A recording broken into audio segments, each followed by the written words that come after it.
Greetings and salutations, Dota fans. We're here the day after the International 2013 is concluded, and we're here with 4 of the 5 men, the newest millionaires in the building at the very least. Of course, Alliance Admiral Bulldog unable to join us here today for the interview. But nonetheless, a lot of questions we have lined up for these guys. We're going to pick their brain, get some insight into what it was like to play on that stage and to play for that much money. So our first question, guys, and this is, let's talk a little bit about the match that didn't happen. It could have been you versus Orange. It could have been, Navi being bounced out of the lower bracket. You guys were very intently watching that match, Orange versus Navi in the lower bracket, and Navi, of course, with that surge, that come from behind victory. In what way, if at all, did that affect you whenever you knew Navi would be coming in with that kind of momentum? And let's be honest, which team would you have preferred to play if you had to pick or choose? I take it. Actually, I preferred Navi first, but after we started to draft and the games kept going, I just felt that Puppy is a really smart drafter. He really understood how we played and how they could counter it. So it was much harder the games than I actually thought from the beginning. Yeah. I have to agree. I kind of wanted. First, I thought that playing Navi would be fine, but I still kind of wanted Orange to win because I thought it would be cool for them to reach the grand finals. Looking at it from today, I think that if we played against Orange, it would have been easier for us to take it home. Navi is a very good team when it comes to when it really, really matters. And as Aki said, they adapted quite well since the day before. So looking back, for a while there, you guys were always willing to give Navi Wisp, and then things kind of took a turn. After that, you decided it was your turn to play Wisp. What factored into that decision to start prioritizing that hero again? So when we played them for the first time on LAN in the winner bracket finals, we decided to give them Wisp twice, and both of those games we had Naga Siren. So going into the grand finals, they knew we played the Naga just to counter the Wisp. So they were ready to play the Wisp without the Naga. So they just banned the Naga and Shen against us. I think we pretty much tried to do the same thing that we did in the winning bracket finals, to try to just give them Wisp again. But as Forrest said, they understood more now how to counter it. So going into the 4th game, we thought, why not take the Wisp ourselves, because we had first pick. After we won that game and going into the 5th game, we actually chose first pick. All of the other games we had been choosing Dire, and they had been choosing second pick, but we just thought that they might think the exactly same thing, that they wanted to have Wisp, so we chose first pick and then we just picked Wisp to play it. We know that we can play really well with Wisp, so we were just like, we usually win the games when we play Wisp, so we just felt that, yeah, it's time for us to make use of that. All right, guys, so at one point you were 1 game away from elimination. You knew you had to win 2 in a row to make the comeback and to walk off the stage to champions. What was it like backstage during that match point when you knew you were 1 game away from going home in 2nd place? What conversation took place, and just walk us through what that kind of preparation process is like? I was kind of actually surprised how calm we were. We were actually just talking about that it's fine, like even if we lose, I mean, then we get 2nd place, so we didn't really think about that it was a big let down for us if we actually were going to lose. And we just kept on talking about the draft and how we would gonna win the game, so we just focused on trying to win 2 more games, and we knew that it's possible for sure to win 2 games in a row, so yeah. I think when we were 1 game from elimination, we said something like, okay, this is like any upper bracket game. We just need to two of them right now, like we used to do in every other game. So that's basically what we did. Yeah, I think I squeezed in a little spiritual speech for the team. It wasn't very long, but I tried to get them motivated, but they were all, as they said, they were already very, very calm, and we just said that whatever happens, as Ayesee, we would be proud either way, but we knew that we could easily take it as well if we just focused and got good drafts as well. All right, so once you did knot the series up, we went to that Game 5, by far one of the most electrifying games of Dota the world's ever seen. Can't imagine anything sometime soon is going to match it. Let's look at that game and start from the beginning. Let's start with the draft. What was the draft like? Well, the draft was like really similar to the game before that we won. And knowing Papi, he likes to just do exactly the same, but make something, play differently. So in the game we won before, the last game, we banned the Enigma as the last ban, and the last game he actually picked it earlier just to trick us, and so we had to play against the Enigma, and I think that was a nice change by Papi in the draft. That's also why we decided to draft the aggressive tri-lane and go lane against them, even if it didn't work out extremely well in the beginning. But yeah. They had a really greedy lineup, the Enigma, so we just wanted to punish it, and also we kind of didn't want to go safe in as well, because all of the other games they banned out like the Coddle, the Chen, the Energy, so we couldn't go jungle. And if you have a passive tri-lane without anyone being in there, and you can't really go jungle and you can't gang so much with the heroes that we had, so we just wanted to go aggressive, and yeah, because I think we went safely in all of the other games. One game. Yeah. PO2. Oh yeah. All right, guys, let's stick with Game 5. You walked us through the draft. Early on, as you had mentioned, things didn't exactly go so well with the offensive tri-lane. A little bit over-aggressive, a little bit of overextension. Talk to me about that. Talk to me about that stage of the game, where you were mentally, what went wrong, and how you were able to correct it. I think you can notice straight away that it was the final game, like everyone was so shaky and did these kind of mistakes that we never usually do. So it was slightly miscommunication as well, because we thought that Bullet was gonna TP in or like before that he did. So he was gonna, so we were able to summon 3 and just tank a bit, but he didn't. So it was kind of miss of communication and stuff like that. It was just a lot of miscommunication.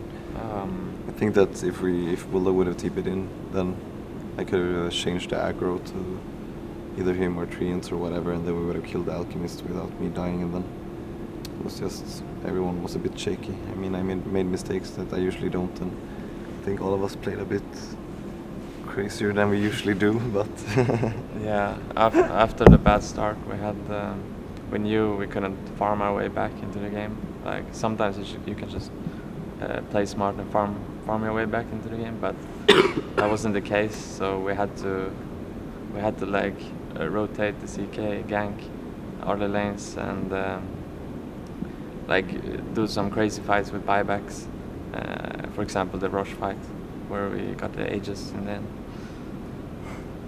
It was looking pretty scary, like in the mid game when S4 had to buy back, when he was pretty close to his dagger as well, and the dagger on Puck is like really important. So I was kind of scared when he bought back and only had like 400 gold after the buyback and stuff like that, but it worked. I think I bought back and died again. Yeah, something and then like that. And then I lost the Schick with my items on in like some crucial points where I didn't want to fight, and we just had to TP in and support the team fight. So there was a lot of things that looked quite grim for us, but I don't know. We were able to stay quite calm, and as S4 said, we fought our way back into the game. We couldn't really stay passive and wish that we would win in late game, because they had a very fat TA, and Alchemist can always farm his way back into the game if you let him. So after having some struggles early, in your offensive tri-lane, you guys managed to get things back on track, and it was a very back and forth game. But I would say most would identify at least the first major turning point in that match, was the Aegis steal, being able to just snatch that away from Dindy's grasp. Really well executed and done by S4 and Bulldog. And since Bulldog's not here, S4, would you walk us through that entire fight and all the fights that led up to it and the actual play itself? All right, so we knew like if they just fought us straight up 5 versus 5, I think we would have lost. So we kind of used Roshan to our advantage. You know, the Roshan was hitting them all the time. We just scouted, waiting for Roshan to go low, so they take as much damage as possible from the Rosh, and we just like kited them left and right. I think that's I think that fight went a lot better than we expected it to. Like we got some nice pickoffs. The Enigma did a black hole on me, which S4 was able to cancel quite early. We were able to pick off some, like the supports quite early in the fight, and even if Danny was extremely strong, we were able to kite them. There was a lot of buybacks, and I don't know, how many buybacks was it in that fight? Like I think 4 or 5. But there was a point where TA was like Roshan was 1k HP, and he wanted to go in for the Rosh, but we were like harassing him, and when he's going out for us, we just back off and kite them. So he had to make a decision, and his decision was going all in on the Roshan, but he got bashed I think like 2 or 3 times with me and Bulldog hitting on him, and that's how we got to Roshan. All right, so the Age of Steel was probably the first big turning point, but where the match completely changed its complexion was, of course, the split push following what seemed to be a lost team fight. You know, it seemed to be a really dark moment for Alliance fans, but then you see Bulldog, then you see Loda and EGM split pushing down the racks at bottom. Walk me through that whole process as well. You know, how did that decision come about? How did you know the opening was there? I mean, just put me in your mindset at that moment. I think that we wanted to split push a bit to maybe get them to back off to begin with, so they weren't going for the mid push, because as many other times in the game we knew that we couldn't really take this full out fight against them because they were stronger than us. And we were like, Bulldog was saying that he was split pushing, but and all of us were discussing if we should defend or not. I think I made a call to, because I was very close to getting level 16 on CK, and CK with 16 and ulti, like he can split push like a beast, especially if you have Wisp with you. And we just made the call that I said that we should exchange, and NS4 called that he could stop their TPs if they try to defend. And we've been in other games that are actually a lot like this, and I think that was very, very important for us being able to make that call in that moment, that we've been in situations like that. S4 has been our valiant defender before when he has stopped them with his life, so we can get a better exchange off. So I mean, it's just that when S4 makes a call like that, when he says he can stop them, we believe that he will be able to stop them, and yeah, we were able to get two sets of racks, both of them right, and some kills for that as well. So after that we felt that we could really win this game if we just played right, and Bulldog made a call to go for Necro 3 just to be able to split push and keep them back. So I think he even bought Necrobook from their base. Yeah. That was pretty crazy. Yeah, and then they get really stressed by the fact that that Roche had spawned later on in the game as well.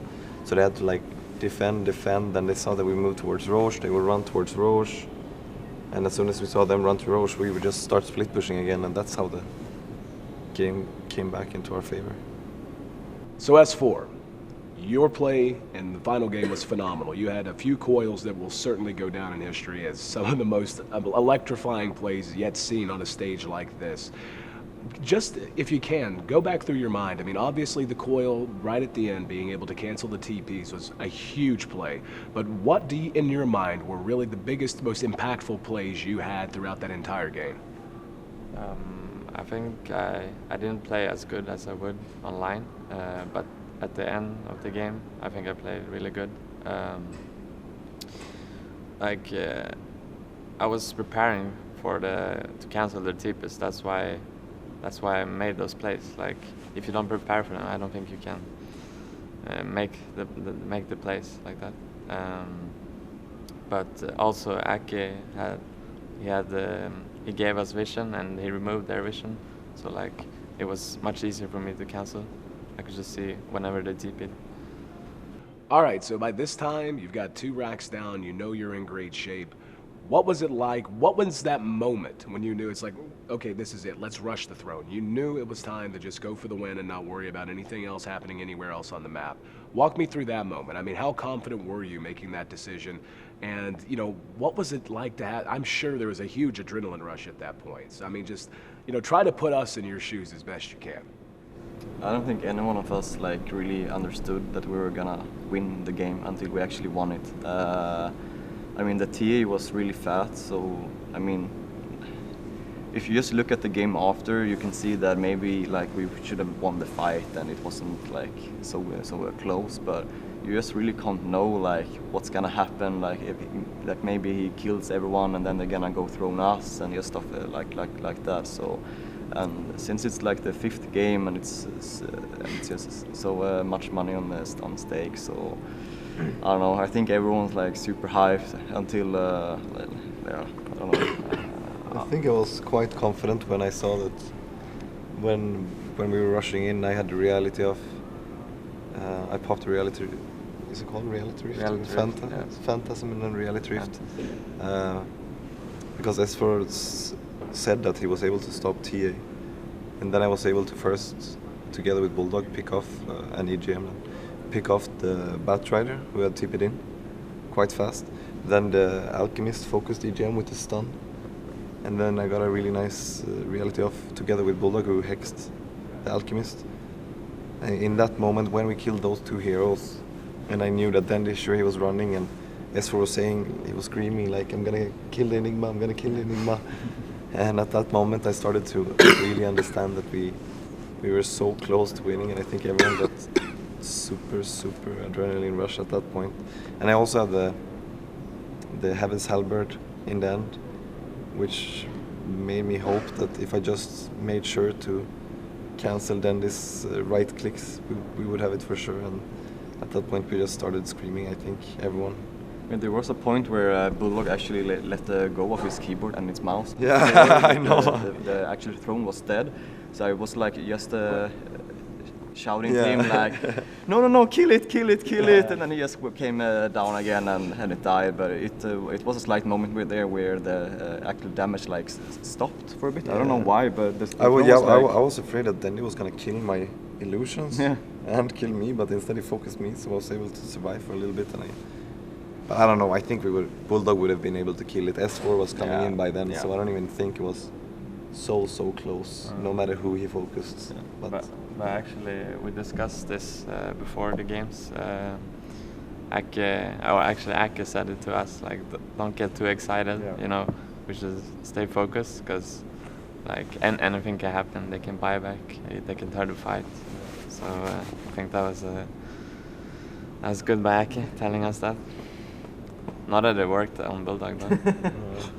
I think we were all more nervous than ever before, as everyone has mentioned. I think you made mistakes that you generally don't, because and as Aki mentioned, like, there was so much on the line. When you actually let it get to you that it's so much on the line, and this game will decide so much. I mean, you could see that Navi did some mistakes as well. It's just that there's so much pressure, and that maybe makes the game a bit more interesting as well, because you can notice that every single fight is like so important. So it was just the most crazy game of my life, to be honest. So back to that final moment in the game. I mean, was there a moment when you just knew it was time to pull the trigger, or was it just kind of something that happened organically? It just kind of, the situation opened up and you knew it's what you needed to do, or was there a conscious decision to just say, we're doing this right now?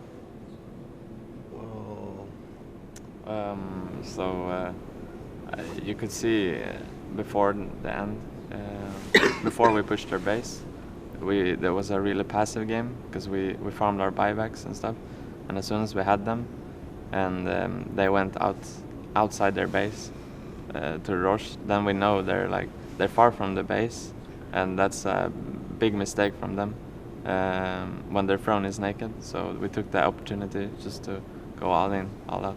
Yeah, as for mentioned before, like we like to fight around Roche and use Roche as a as a tool or a bait to, like, because they are gonna be in a situation where they have to split push out their lanes. They have to split push out their lanes. But they know if they lose the Aegis, if they lose the cheese, and we get the Roche kill as well, they will have a much harder time to get back into the game. So you can see how they feel that they have to rush back to the Roche pit to stop us. And as soon as that happens, we all understand, and we make the call that one of us or two of us like stay around Roche pit to keep their attention, and the others start split pushing. And I think it was something we keep the talk going throughout the game, and when we see them moving in that way, I think we all agree on what we should do, and we should, as Esfor said, punish their mistake.